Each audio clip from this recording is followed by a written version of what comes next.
After the concert, we walked around Disney Springs for a while. There was still quite a crowd milling around with everyone wishing one another Happy New Year. Looking back now, as we produce this video in 2021, it's amazing to think how things have changed so drastically since that warm, mask-free evening in Florida. Yeah, wow. After a little while, we headed back to the RV and called it a night. The next day, New Year's Day, we decided we would go for a nice long walk. We ended up walking down what we called Souvenir Alley, which hosts a ton of gift shops and tourist traps. The walk found us at the local Walmart, which was about 2 miles up the road. We spotted this skywriting in the blue sky. Gotta give those guys credit as to how they can fly and create such things with such precision. Yep, that was a really nice walk. Indeed. The next couple of days were quite relaxing. We basically hung out at the RV park enjoying the nice weather, outdoor barbecues, and a few more long walks.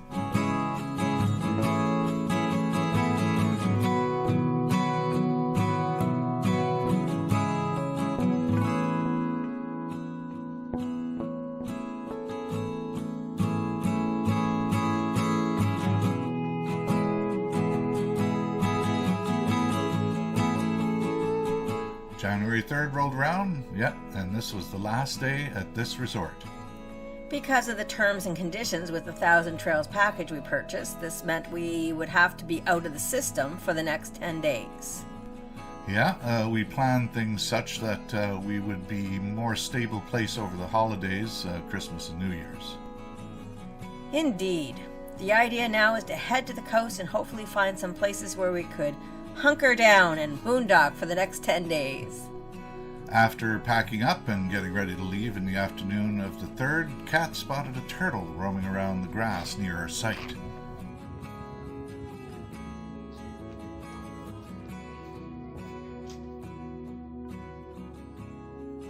See you, Henry. A little while later, we spotted the same turtle again at the neighbor's site, where it would seem that she was digging a hole so she could bury her eggs. I decided I would go over and mention this to the folks at that site so they had the option of putting a barrier around the area if they chose to in order to avoid running over it with their car. Shortly after that, we headed out on the road towards a beach I scouted out on Google Maps, which seemed like a good beach for exploring. This beach up the coast looked like a good spot on Google Maps, but unlike other beaches we had been to previously, this one had metered parking, which was a bit of a downer. We decided to stay anyways. We parked the RV, pumped the meter with a bunch of quarters, and sauntered over the berm and down the steps to the beachfront. Ken popped the drone up for a quick flight while I was scouting the waterfront for new shells and any beach glass I could find.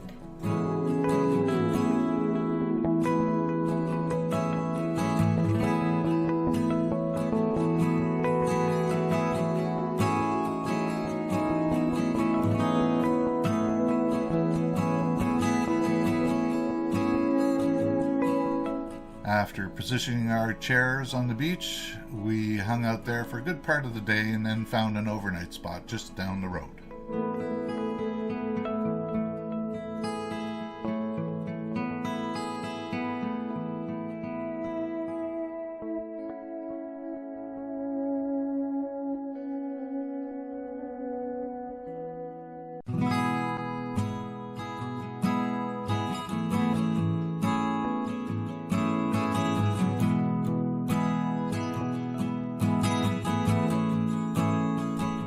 The next day we did what we people do when we visit Florida. We hung out on the beach most of the day.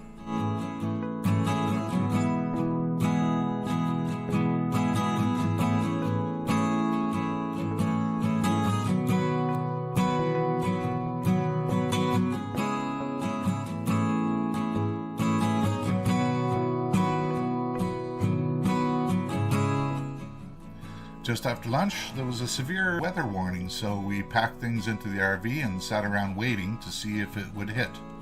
It did rain for a while and the wind picked up a bit, but the severe part of the forecast didn't quite come into play. That's a good thing. Indeed. A severe weather warning in Florida can be a bad day. The next day, while hanging out at the park, we got a visit from a local dude who came over and chatted us up a little bit. He then asked if we could spare a lighter and a blanket.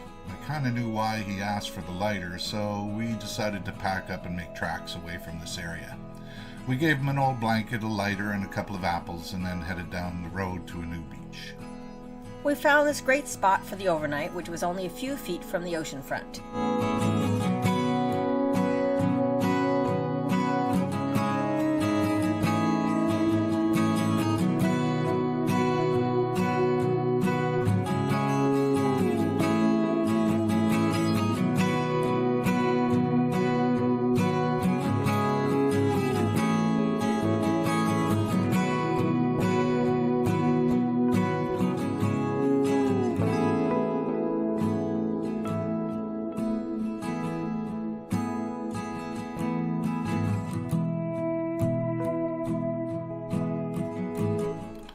While we were having supper that evening, we heard about another launch that was set for tomorrow night. So we called the RV park near the launch area to see if there was a vacancy. Turns out they did, so we booked a spot for one night.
In the morning, we headed over to the RV park, settled into our spot, and then walked down to the pier to watch the huge cruise ships launching out to sea.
Back to our spot, enjoyed some burgers on the barbecue, then headed back down to the beachfront shortly before the launch time to watch our third SpaceX Falcon 9 launch since we arrived in Florida.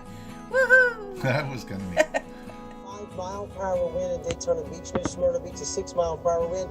The Cape officially a 5-mile-per-hour wind right now, so wind criteria is good, cloud cover is good, temperature's fine.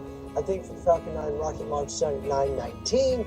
There is a 0% chance of rain. Wind from the northwest at 59 degrees. I think the sky is clear. I think we launch it, don't you? There was a bit of a carnival atmosphere at the beachfront, and there was a huge ice cream bus parked out on the grass with hundreds of people milling around waiting for the launch. This launch was a bit more exciting because we were quite a bit closer to the launch area than we had been for the first two launches. Here, come here, baby girl. Oh my God. Linda, would you turn? Okay, you turn. Now, turn around, turn around. Look at me.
The next morning, we found out that a couple we had met just as we were planning to head out RVing, who were selling their house and heading out on the road as well, were not far away. I decided to get in touch to see what they were up to. Turns out they were at an RV dealership on the opposite coast waiting for some repairs. They suggested that if we didn't have any solid plans, we could come to visit. They mentioned that there were several spots available with electric plug-in which we could use while they parked there. That sounded like a great idea, so we made plans to head over there the next day. So be sure to come back to join us on our trek over to the West Coast for a visit with Ken and Wendy. Indeed. Who knows what we will explore? Thanks for watching. Ciao for now.